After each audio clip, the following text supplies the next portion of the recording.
Hi, my name is Johnny Gartner, and welcome back to the Cedar60 Podcast. At Cedar60, our mission is to engage with culture and politics from the distinctive lens of the gospel. Today, we're so excited to have Mr. Aaron Welty on the podcast to discuss C.S. Lewis, mythology, and modern culture. Mr. Welty, thank you so much for joining us. We really appreciate having you on. Johnny, thanks for inviting me. Glad to be here. We really like to begin each episode with a time for the guests to just introduce themselves to the listeners. So if you want to introduce how you're connected to the Cedar60 podcast, to the Cedarville community in general, and what you're doing currently. Okay. Well, I am a graduate of Cedarville. Graduated in 2006 with a major in public administration, minor in business administration, and of course the Bible minor that everyone gets at Cedarville. And always wanted to go to Washington, wanted to get involved in politics, and I know we'll talk about that a little bit later. But graduated from Cedarville, transitioned to Washington, and spent the better part of my 20s working on Capitol Hill for a member of Congress who is no longer there. And after about 2012 or so, the election in 2012, wasn't on the Hill anymore and transitioned to kind of the other side of things, and am now working a federal job with an agency, particularly the FAA. And I focus mainly on kind of administrative program management, mostly around the idea of reasonable accommodation. And to explain that very quickly, essentially, when you come to work for the government, if you have what the government considers a verifiable disability that may make it more challenging for you to do the work that you have been hired to do, the government is willing to make an accommodation to make it easier for you to do your job. And particularly in my case, as somebody who has medical and mobility challenges, and we'll talk a little bit about that later, for me, it's important to be involved in that space, because what happens there is it allows for opportunity to lower the barriers to entry as far as it relates to meaningful work, and allowing individuals with disabilities and difficulties and challenges to be able to be productive, contributing members of society. And I think it's really important to be able to do that, because it makes folks better people, it makes them better citizens, and that is what I am doing currently, and I've been working in that space for probably the better part of 5 to 8 years. Mm-hmm. So there's a couple things I kind of want to unpack that you just talked about. The first is your own experience with disability. So if we could kind of just talk about how that has been a part of your journey, not only from a career aspect, but also from a faith aspect. Sure. You might actually find it surprising, but I try my best to not actually use the term disability. Okay. Because I think that in my experience, and again, it's my experience, it's not everyone's, but in my experience, I actually don't think that's accurate. There's a pretty famous line from the original Independence Day from the 90s, where the Secretary of Defense is talking with the president, and the president says something, and he says, that's not entirely accurate. And so I use that line a lot in various places and spaces. But for me, it's when you think about the word disability, that means an inability to do something, right? Because dis is a prefix and all of that. So it's an inability to do something. Well, I don't necessarily have an inability to do something. It might be harder. It might take longer. It might be more challenging. And I might have to come up with a different, more unique way of doing something. But I can still do the thing. Mm. The only thing that I can really think of in life that I attempted to do, that I really did my best to try to do, where I honestly had to say, I can't do this, was actually learning to drive in high school. Mm. And that was a very difficult thing for me to admit I couldn't do. Mm. I had my own vehicle. It was all set up and with hand controls, so I could use my hands instead of my feet. And we determined that it was best for me to kind of hang up the keys Mm. and not continue down that path. And for a few years, it was actually very difficult for me to wrestle with that and to deal with the fact that I couldn't do this thing. It actually wasn't until probably my senior year, I think, at Cedarville.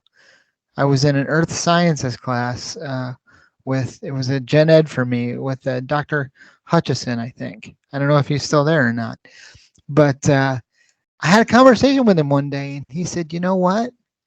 I have a much milder diagnosis of the same thing that you have. And so I understand the challenge you had learning to try to drive and stuff. And he says, you know what? I sometimes still get in, minor fender benders because of that same kind of cognitive challenge. He said, don't worry about it. Like, you just need to kind of let that go and figure out life and just realize that there's this thing you can't do and it's okay. Mm. And I was probably 22 at the time. And I've never really felt any guilt or shame about not being able to drive since then. I live in the DC area, so I don't need to drive. Mm. But yeah, it's been an interesting kind of journey for me. Having these kind of challenges, medical and mobility challenges, it does make work harder. My 7 years on Capitol Hill were pretty tough because of that.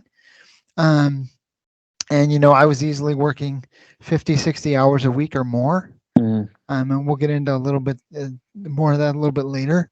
And I do believe that there are some possibilities and opportunities to move up in that particular world when I was in my 20s that I was not necessarily afforded because of some of the challenges I have. And deep down, there were some folks that I don't think believed that I could do the job at that level, even though I'm confident that I could have. So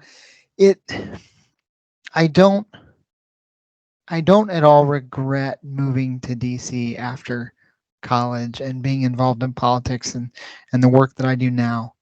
But I do recognize, particularly in the politics and policy space of Capitol Hill, I had a tougher time Mm. than most people will have because I didn't quite fit the mold of what you would expect somebody to be there. But at the same time,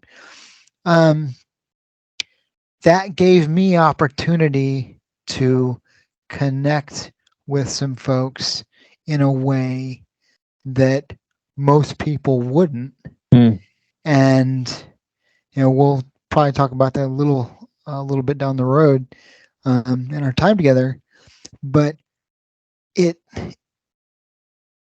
was an opportunity, particularly. I'll give this as an example. I was probably 5 or 6 years into my career on Capitol Hill, and one of our interns walked back to my office one day and said, "Hey, there's a family here that came to visit the office.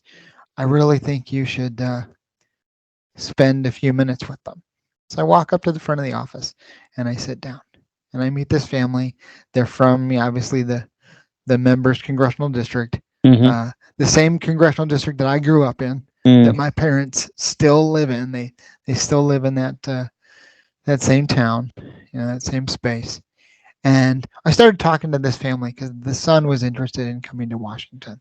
Uh-huh. And in the middle of this conversation, I looked at the family and I looked at the son. His name was Elijah.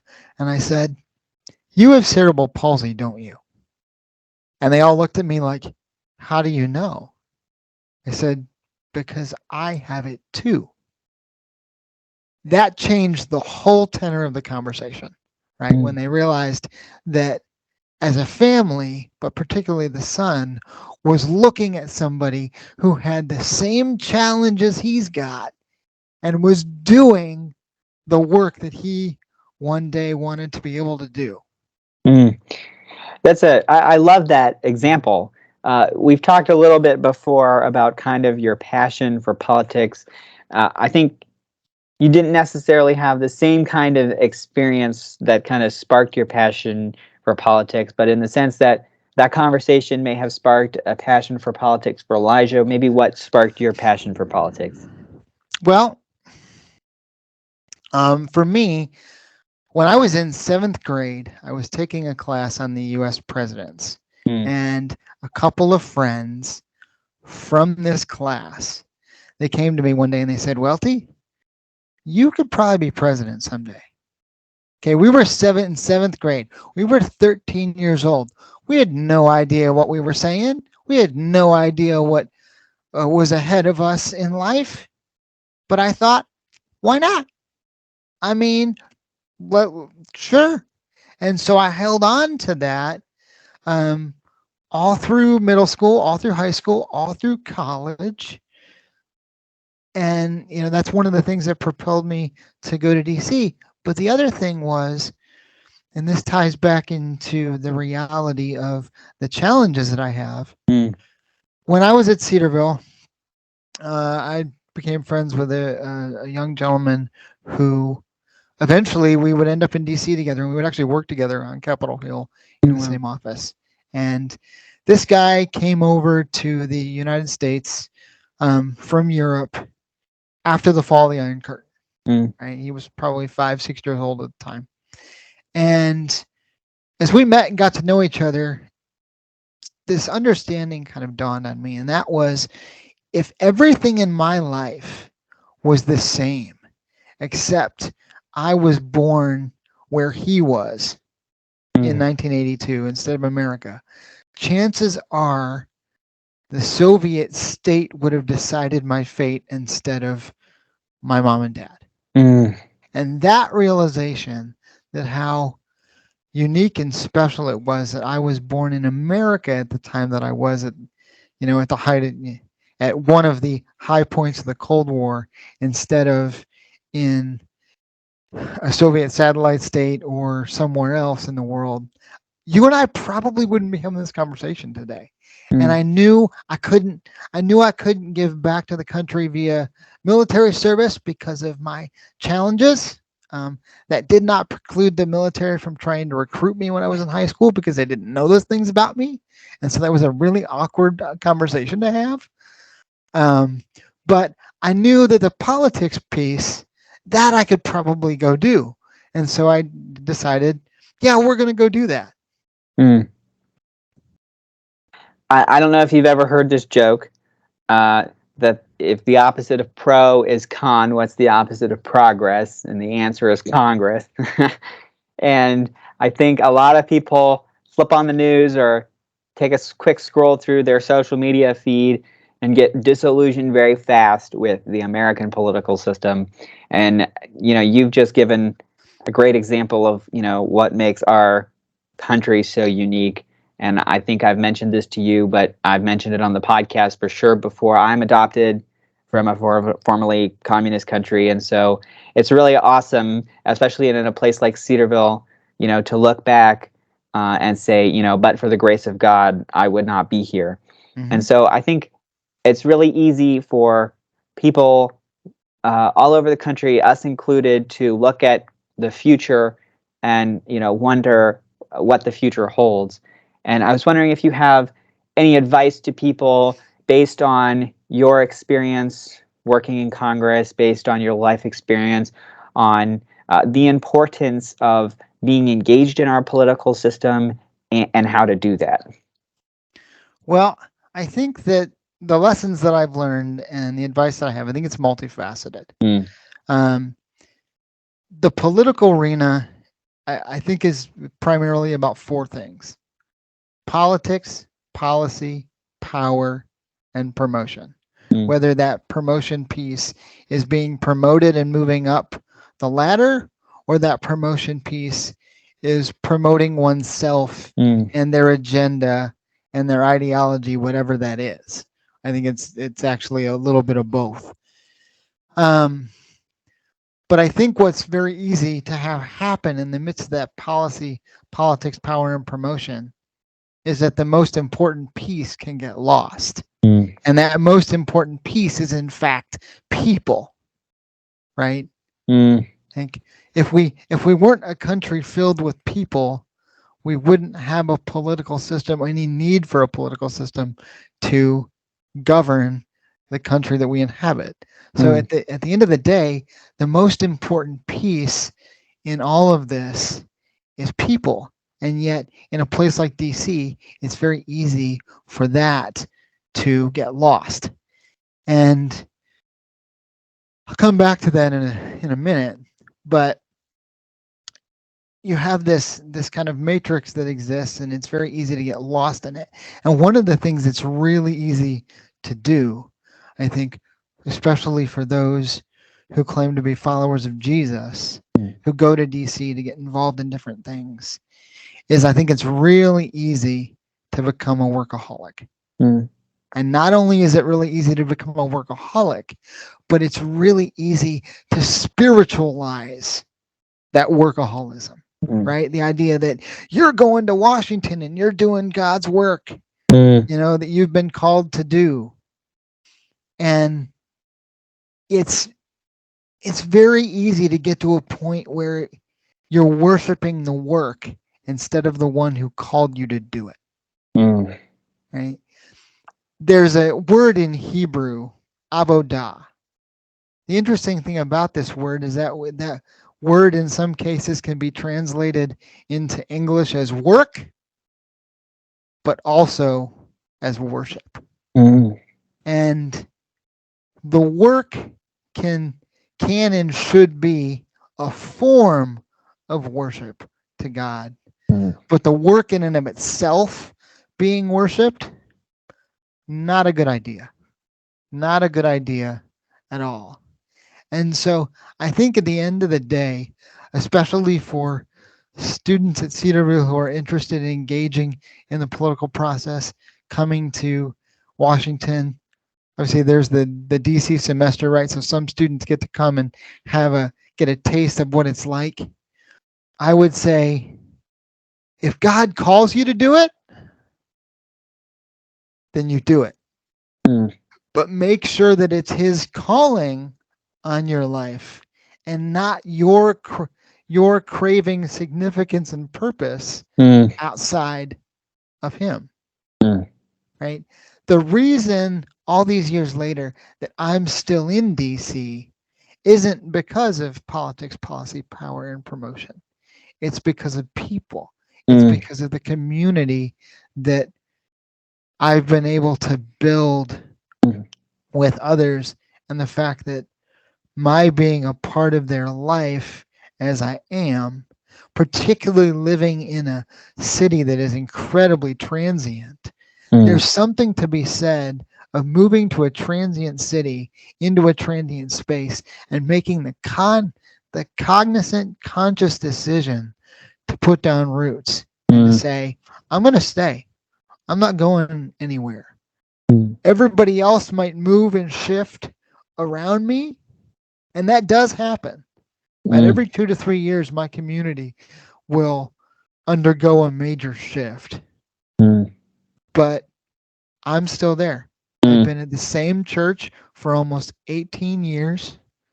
And it's a church where every 2 to 3 years, about 2/3 of the congregation cycles out based on the political and educational cycles of the city. But I'm 40 years old. I showed up when I was 23, and I'm still there. In a theology class I took at Cedarville, the professor characterized sin as misdirected worship, which I think really kind of fits into what you've just been saying, in that, we were created to worship God, and sin becomes us taking that worship and giving it to idols and things that don't deserve it. And one of the passions in your life, I think, is mythology and fandom, and we're kind of going to start talking about that now. But those kinds of things help us process what it looks like to worship in a fallen world, and worship God, and also worship, let that worship flow through the passions and gifts that He's given us to our work. So if you could kind of introduce what led you to your passion for this hobby of mythology and fandom, and kind of this a whole other world with the likes of C.S. Lewis and Tolkien and comics and all those kinds of things. Yep. I really like that definition that your professor put forth about misdirected worship. What's interesting is that as somebody who kind of operates at the crossroads of faith and fandom, one of the sources of that of fandom is I really enjoy Neil Gaiman as an author, right? Sandman, Ocean at the End of the Lane, American Gods, co-wrote Good Omens with the late Terry Pratchett. I've read quite a bit of Neil Gaiman, and there's always more of him to read. But the reason I raise him as a way to segue on this is because he wrote about 20 plus years ago, he wrote the novel American Gods. And it's been translated into a cable TV show. I can't necessarily recommend that you watch the TV show. I watched the first season and was like, I don't know what to think about this. And I heard the rest of the seasons went off the rails and didn't really do a good job of sticking with the source material. But in this book, American Gods, and even as a book, some will like it, some won't. And the crux of the plot is that there is a conflict brewing between the gods of the old world, the gods of the ancient mythologies, right? Your Odins and Thors and Ra's and Horuses and Ares and Zeus, and the gods of the old world and the gods of the new world. Gods like media, technology, and those kinds of things. And one of the things I really love about this book is that Neil Gaiman seems to deeply understand the human propensity for worship, and that we as individuals, that as the human race, we are wired to worship. There's something in us that we want to connect to something larger, something transcendent outside ourselves. And I think one of the important things about this kind of fandom mythology space is, and I'll use Neil Gaiman as an example, he understands this human propensity for worship better than a lot of followers of Jesus do. And I think that can be challenging in that, how is it that someone who does not claim to follow Jesus, somebody who grew up reading Lewis and Tolkien and loving it as a kid, and then had problems with Lewis because he realized what Lewis was doing in Chronicles of Narnia, what Lewis was teaching in Chronicles of Narnia, and decided that wasn't for him. He didn't like it. Like he didn't like that, Aslan was basically, to use a kind of a humorous kind of Tolkien colloquialism that sometimes pops up on social media, that Aslan functioned as a magic Jesus lion, right, as a Christ figure in Narnia. He understood what Lewis was doing and didn't like it, and kind of felt betrayed by Lewis when it came to this. But the fact that somebody like Neil Gaiman understands this deep thing about humanity that Christians should understand well, but yet understands it better than most Christians do, to where he's able to express it in this very well-written novel. Granted, parts of it are pretty dark and like that, but I use that as kind of a way to to illustrate part of the importance of kind of functioning in this space. But for me, it it always has been and always will be about Star Wars. When I was 2 years old, I am told, family lore is that I watched Star Wars for the first time. And I was completely sucked in. I mean, the visuals, the music, the characters, the special effects, all of it. I was completely kind of enthralled with this story. Yeah. And I loved the character of Luke Skywalker, at least as a kid. And I think part of that is that because I connected to Luke Skywalker because he was the protagonist, right? The hero, and everybody wants to be the hero. They want to be the victor in the story.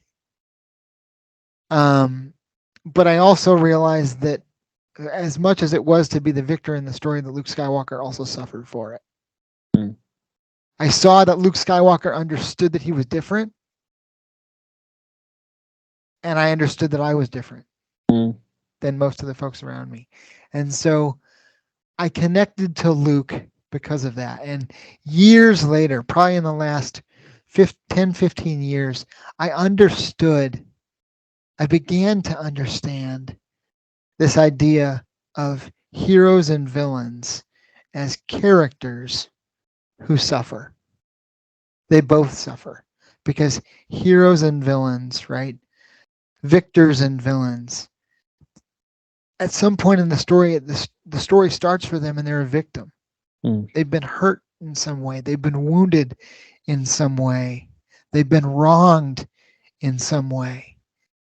And what a villain and a hero does with their pain, the entire story turns on that. Because a hero will utilize their pain and their suffering to help others heal. But a villain will take that pain, that suffering, that sorrow, and they will weaponize it.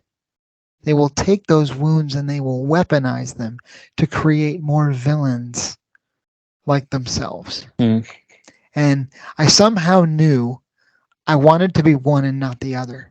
The other thing the reason that I appreciate Luke Skywalker is because just like Luke Skywalker was ultimately led to Yoda by Obi-Wan Kenobi in Empire Strikes Back, Luke Skywalker was the vehicle by which I was led to Yoda. And Yoda is my favorite character in all of Star Wars, in part because Yoda, like Obi-Wan Kenobi, fulfills the function in the story of the guide, the mentor, the sage, or the visionary, right? The one who casts the vision for the hero and sometimes the villain of what their life should be, but ultimately the villain has to, or the hero has to decide if they're going to travel that heroic path, that path that is often harder, but also higher, or they are going to take the quick and easy path, as Darth Vader did, and become a villain. And I'm at a place now at 40 where I'm already kind of past the hero stage of the story. And I'm already at that Yoda-esque sage stage. And honestly, the story of how I got here at being only 40 years old, but I'm already kind of firmly ensconced in that space, that's a story in and of itself. Yeah. I think it's really easy to look at the things you've been talking about and see the redemptive story that's ultimately rooted in Christ. That Christ is the ultimate hero. You've written extensively for the C.S. Lewis Institute, and in one of your articles you talk about J.R. Tolkien, who wrote The Lord of the Rings, and C.S. Lewis, who obviously wrote The Chronicles of Narnia, talking together And J.R.R. Tolkien asked C.S. Lewis why it's so easy for him to believe, the stories of mythology, but not believe in the ultimate mythology that is the story of Jesus Christ. And I'm wondering if you could speak a little bit not only on why it's so important to see the ultimate message in these things that we read, but also what impact that should have on our lives as consumers. Yeah. That's really good. So let me kind of offer some historical context here. That conversation between Lewis and Tolkien happened in the fall. Some say it was 1929, Trinity term at Oxford, 1929. Others will say 1930, 1931. But during that term, the two of them had this conversation walking around a space at Magdalen College in Oxford called Addison's Walk, right?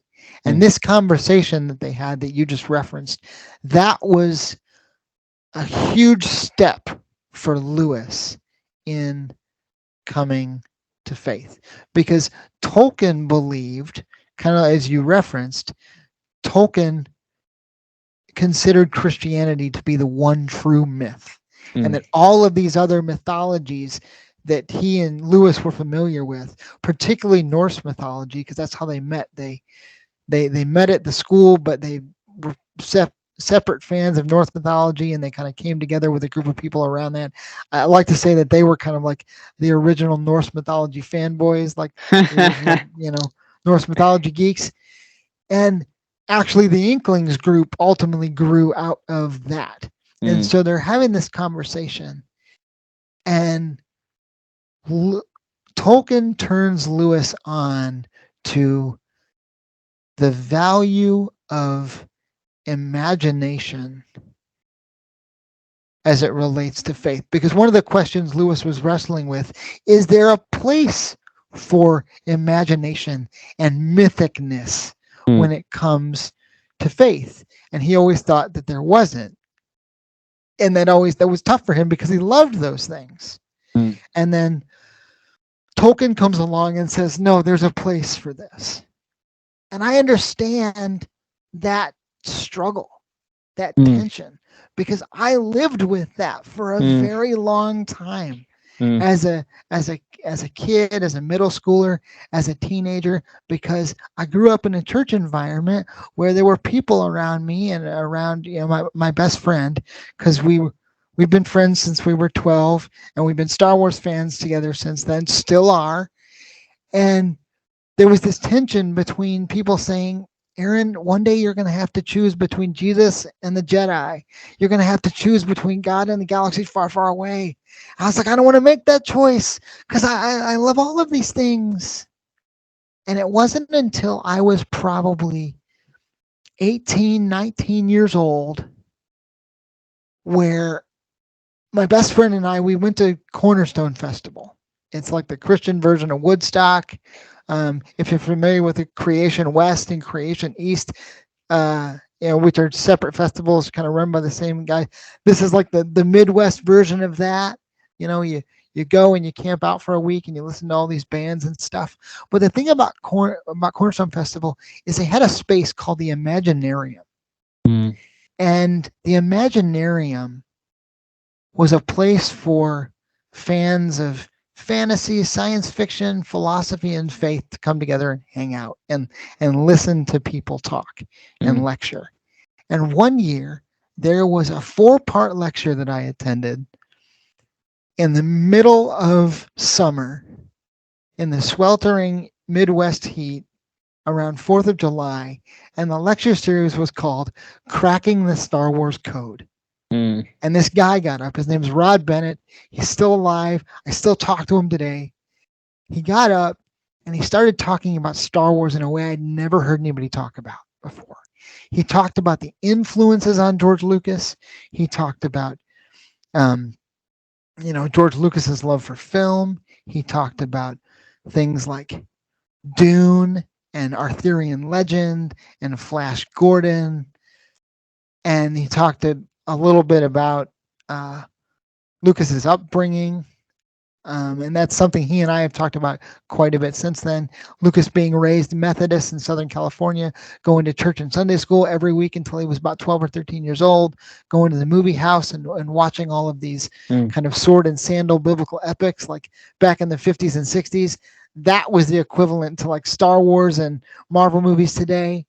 He's talking about all this stuff.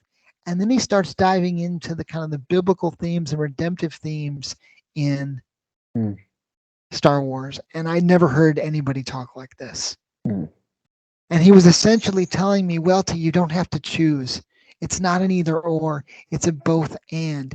There's place for mythicness and imagination and faith, right? And so to bring it back to Lewis would eventually write a pretty well-known essay called "When Myth Became Fact." Right? It's in the collection God in the Dock, and he would write this essay, and in this essay he says, "The heart of Christianity is a myth, but it's also a fact. The old myth of the dying God, without ceasing to be myth, come down from the heaven of legend and imagination to the earth of history. Christians need to be reminded that what became fact was also a myth, that it carries with it into the world of fact all the properties of a myth. God is more than a God, not less. Christ is more than Balder the Beautiful, not less. We must not be ashamed of the mystical radiance resting in our theology." Let me repeat that. We must not be ashamed of the mystical radiance resting in our theology. We must not be nervous about parallels and pagan Christs. They ought to be there. That essay, that speech, and that piece right there, I would trace directly back to the conversation that Lewis and Tolkien had with their friend Hugo Dyson, walking around Addison's Walk, because Lewis never would have written that without that conversation. And one of the things that makes it so meaningful to me is a number of years ago, I actually got to go over to Oxford with the C.S. Lewis Institute and walk Addison's Walk for myself. And let me tell you, it was probably one of the most sacred things I've ever gotten to do. Something that I would actually rank higher than, say, visiting the Wailing Wall in Jerusalem, which I've also done. But for me, being able to be in the place and walk the steps and spaces where Lewis began to experience this transformation because his friend Tolkien cared about him enough to challenge his assumptions around both theology and mythology. I really love what you said a couple of answers ago about how what determines whether a character is a victor or a victim, or a villain, I should say, is how they take and respond to the hard things in their life. I remember when I was a kid, I too was a massive fan of Marvel comics and the Marvel TV show Agents of S.H.I.E.L.D. And I remember thinking I wanted to be an Agent of S.H.I.E.L.D. like that, you know, the pinnacle of being able to do good in society, to change and have an impact on people's lives.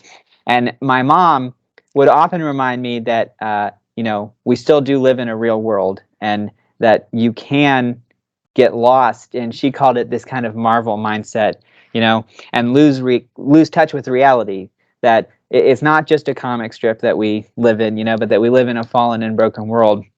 And so how can we take this thrill and imaginary and mythical delight that is the world we live in and also pair it with the broken reality that is the world we live in, and take the mythical hope that is the gospel and take that not just into the cultures and the societies that we live in, but also the places where we work, like Capitol Hill or the nearby college campus or the local church. Well, I would challenge your mom's assertion that the Marvel universe, whether it be cinematic or on the panel and page, I would challenge the assertion that it is unbroken. Mm. It is certainly broken. Mm. Because one of the things that Marvel does well is they bring the reality of our world into theirs, right? The Battle of New York in Avengers happened in New York City. Marvel doesn't necessarily have places like, Metropolis and Keystone City and Coast City, because they use the actual locations in our world. And so there's this parallel there. And you mentioned Agents of S.H.I.E.L.D., a show that I really loved. Phil Coulson is actually my favorite Avenger. People might make the argument that he's not an Avenger, but I would point them towards the end of season 1 of Agents of S.H.I.E.L.D. when Nick Fury comes in and says that Phil is going to be the new director of S.H.I.E.L.D., and it had to be Phil because it had to be an Avenger. Mm. Right? But there's also a moment, I think, towards the end of the pilot episode, which I have watched so many times, where Phil is trying to bring August Richards' character kind of back from the brink, right?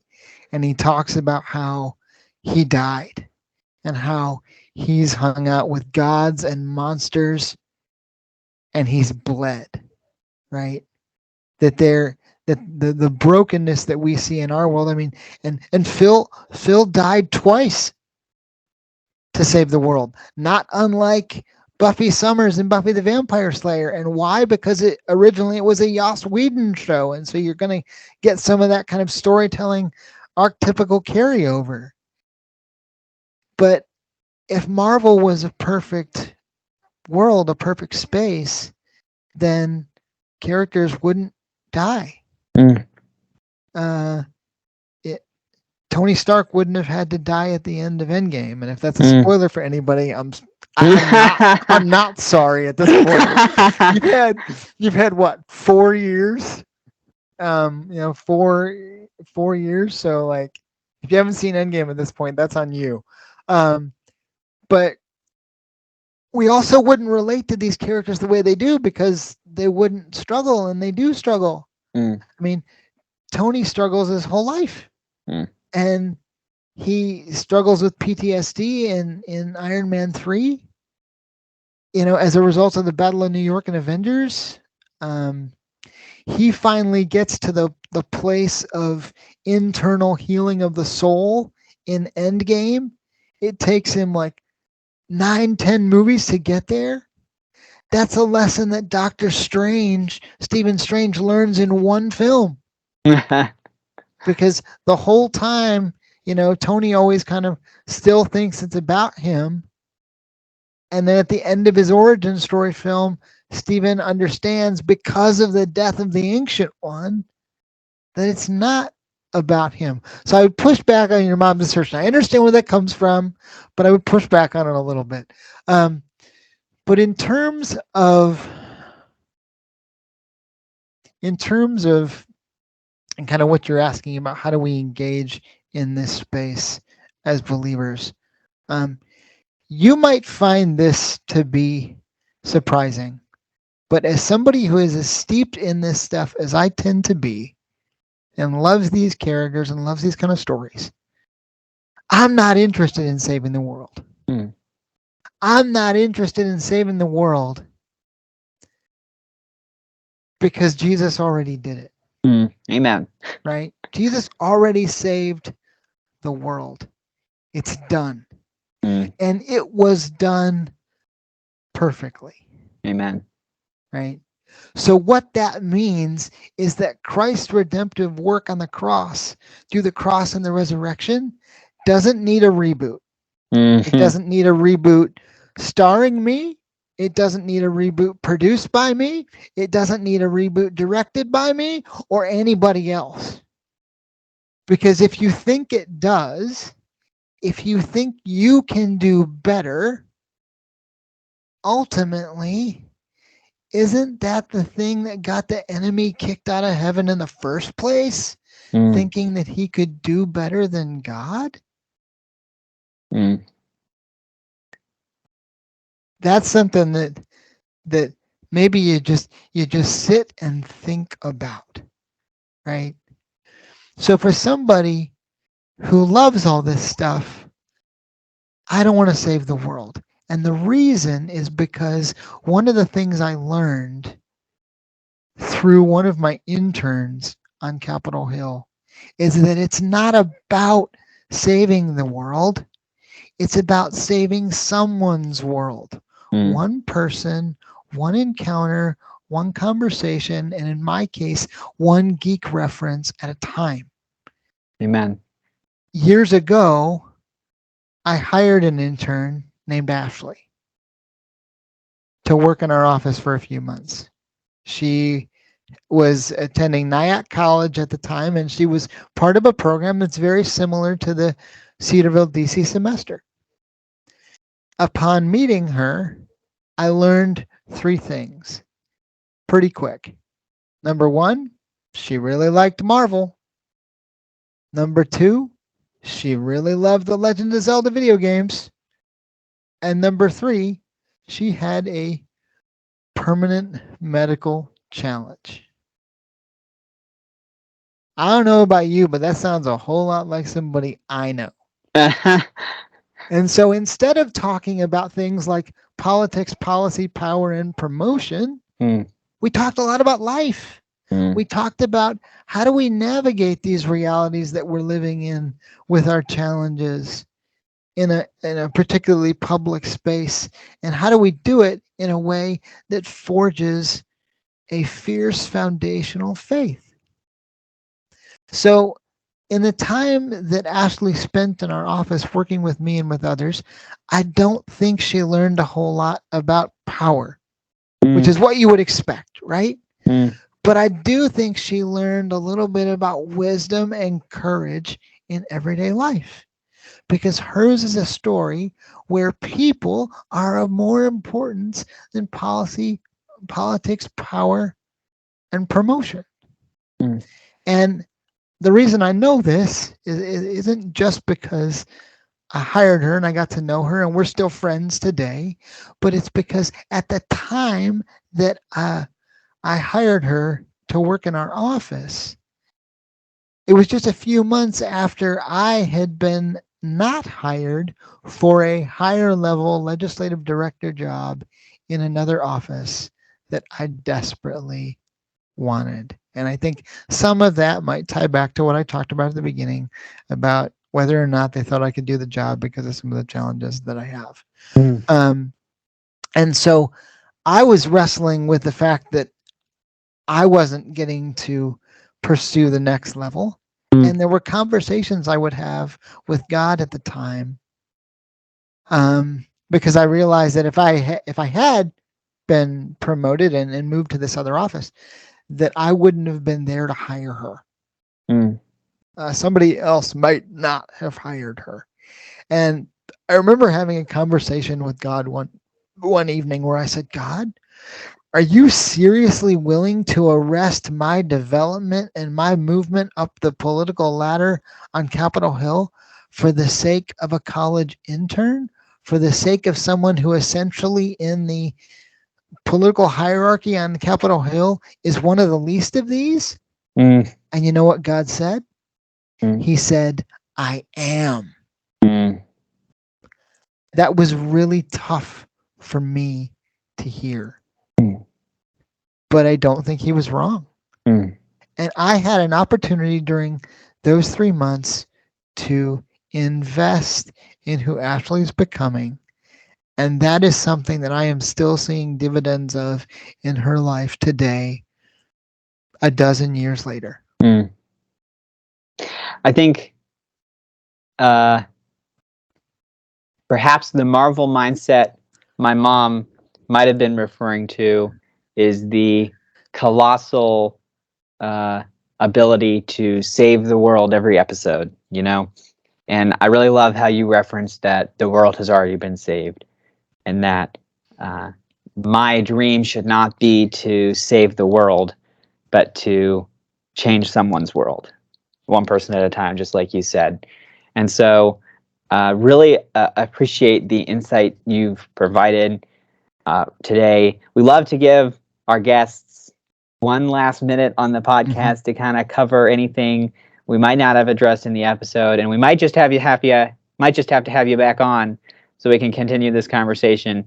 But for now, the next 60 seconds are yours to kind of wrap up the conversation. Okay. I would say that if folks are interested in doing a little bit of a deeper dive on these ideas, that there are a couple places you should go. One is a podcast called Two Geek Soup that is actually the brainchild of another Cedarville graduate, a friend of mine named John Vinalis, and I am actually a co-host for it every so often. So Two Geek Soup, we basically take the Marvel Cinematic Universe and break it down like one show and or movie per episode, dig into it thematically, try and bring in some Christian worldview where we can. And the other one that I would recommend is a podcast called The Popcorn Cathedral. Popcorn Cathedral, it's Rod Bennett's podcast. It's taken a couple different forms.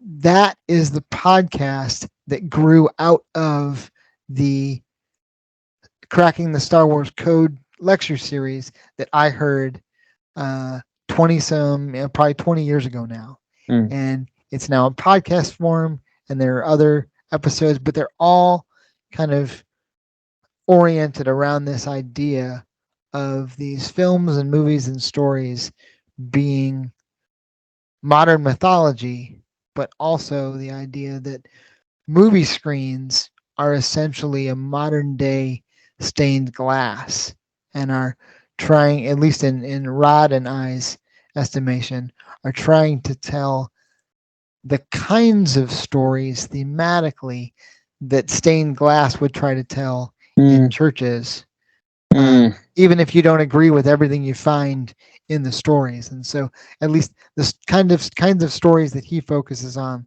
Star Wars, Indiana Jones, Superman, Matrix, those kind of things. So I think those are two really good spaces to dig into kind of in the interim until you and I are able to do this again. Yeah. Well, thank you so much for coming on with us. I think for me, the calling really is that, the call of the scripture is that God has already changed the world, and that loving the least of these, loving our neighbor, is the call that we can help share with them that message that the ultimate superhero won the battle. So thank you so much for coming on today and kind of helping us catch that vision. We really appreciate you taking the time to join us. Welcome. Thank you for having me. Thank you so much for listening to this week's episode of the Cedar60 Podcast. We hope you'll join us next time as we continue to explore culture and politics from the distinctive lens of the gospel. Make sure you look for this podcast on all major platforms, and don't forget to subscribe and share on all social media platforms. Thanks so much for listening, and we hope you'll join us next time.